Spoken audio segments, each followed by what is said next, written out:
Yeah, I think for me there was two trends that really stood out from a content perspective. The first was the concept of the beauty of TV with the brains of digital. And what I mean about that was we heard a lot from publishers about producing longer form content, TV, movie style content for online. There's a big focus on that, as well as live TV online. So obviously YouTube announced and launched their product a couple of weeks ago, and Hulu launched Hulu Live this week.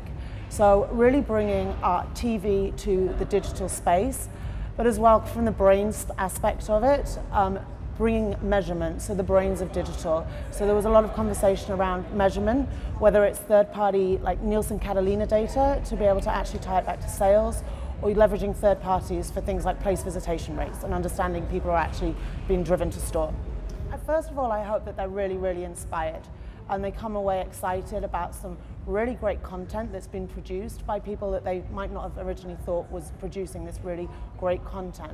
So being inspired, being educated, I think, the reality is clients don't really get the access to these publishers that the agency people do.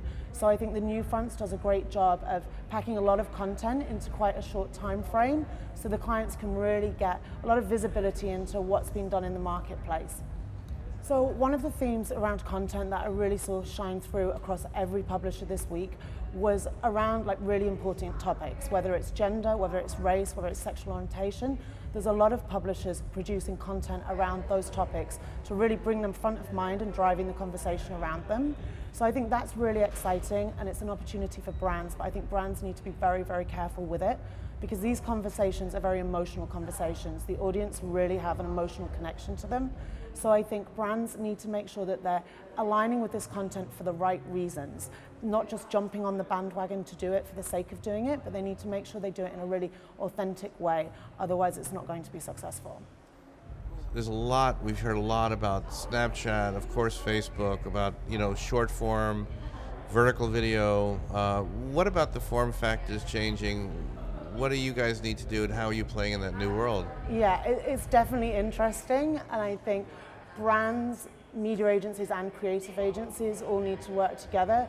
But I think we need to think about video creative per platform, because what you run on Hulu, which is inherently viewable TV-like experience, is going to be very different to what you run on one of the social platforms, such as Facebook.